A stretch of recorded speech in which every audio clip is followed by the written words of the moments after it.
27 साल पहले अगर अटल ने नहीं किया होता ये काम तो वेनेजुएला जैसा होता भारत का अंजाम। पत्नी के साथ सो रहे थे राष्ट्रपति और अमेरिका उठा ले गया। भारत के लिए भी बनाया था ऐसा ही प्लान। देश का वो सुरक्षा कवच जो 27 साल पहले मिला, भारत में घुसा तो अमेरिका हो जाएगा धुआं।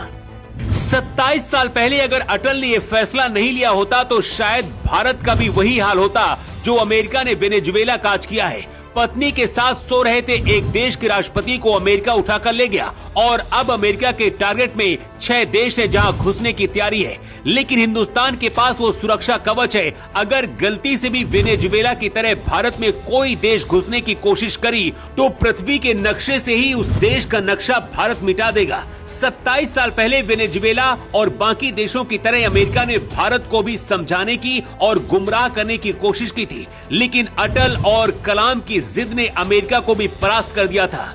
जब पूरी दुनिया भारत के खिलाफ खड़ी थी, उस दौरान भी चट्टान की तरह अटल और कलाम ने भारत को परमाणु हथियार संपन्न देश बनाया।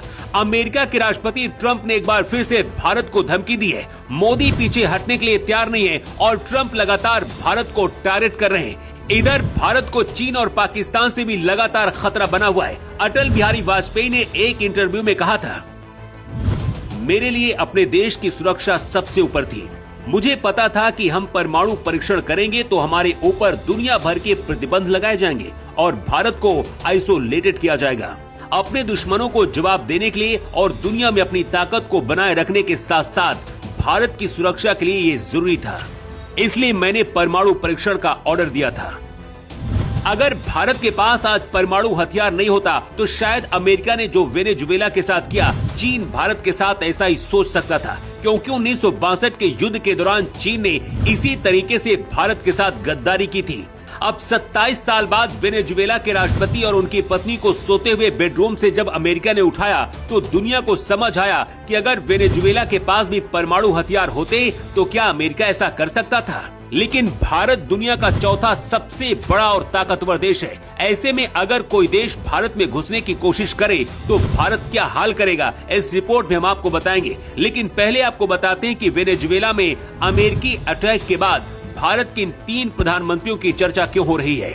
1950 के बाद अमेरिका, चीन और रूस के साथ इंग्लैंड तेजी से परमाणु हथियार तैयार कर रहे थे, जिसके बाद बाकी देशों ने भी इसे बनाने के लिए तैयारी शुरू की। ऐसे में अमेरिका और ब्रिटेन ने एक चाल चली और अफ्रीका और साउथ अमेरिका सहित दुनिया के छोटे देशों की सुरक्षा की गारंटी दी, जिसमें कहा गया कि आपको परमाणु हथियार बनाने की जरूरत नहीं है, हम आपके साथ खड़े हैं और आपकी हम सुरक्षा करेंगे।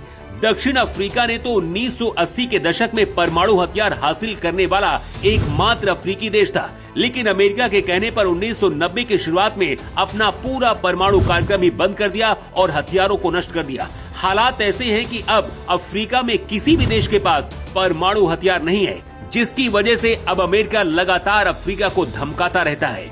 वेनेजुएला के साथ भी ऐसा ही था, लेकिन जिन देशों की रक्षा के लिए अमेरिका ने वादा किया था, अब उन्हीं देशों के राष्ट्रपतियों को सोते हुए कैद कर रहा है। उस दौरान अगर पश्चिमी देश अमेरिका, ब्रिटेन जैसे देशों के झांसे में भारत भी आ गया होता तो भारत का भी शायद यही हाल अब होता। लेकिन पहले इंदिरा गांधी ने परमाणु परीक्षण की तैयारी की, पीएम नरसिम्हा राव ने भी कोशिश की, लेकिन अमेरिका ने भारत के परमाणु तैयारियों को खत्म करना चाहता था, इसलिए भारत नहीं बना पा रहा था। लेकिन 1998 में प्रधानमंत्री अटल और कलाम की जोड़ी ने भारत को परमाणु संपन्न देश बनाकर पूरी दुनिया को हैरान कर दिया और अमेरिका कई सालों तक इस सदमे से बाहर नहीं निकल पाया। अब भारत से सीधे तौर पर अमेरिका और चीन इसलिए भी टकराने की कोशिश नहीं करते क्योंकि वेनेजुएला की तरह अगर भारत में किसी देश ने घुसने की कोशिश की तो भारत के परमाणु हथियार तैयार बैठे हैं दुश्मनों को बर्बाद करने के लिए। अब भारत भी इजराइल के आयरन डोम की तरह सुदर्शन चक्र सुरक्षा कवच तैयार कर रहा है।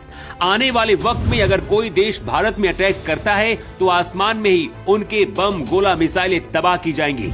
27 साल पहले अटल और कलाम की जोड़ी ने हिंदुस्तान को जो दिया उस पर आज हर सच्चे हिंदुस्तानी को गर्व करना चाहिए। अगर आप भी सहमत हैं तो कमेंट में भारत माता की जय जरूर लिखें। रिपोर्ट।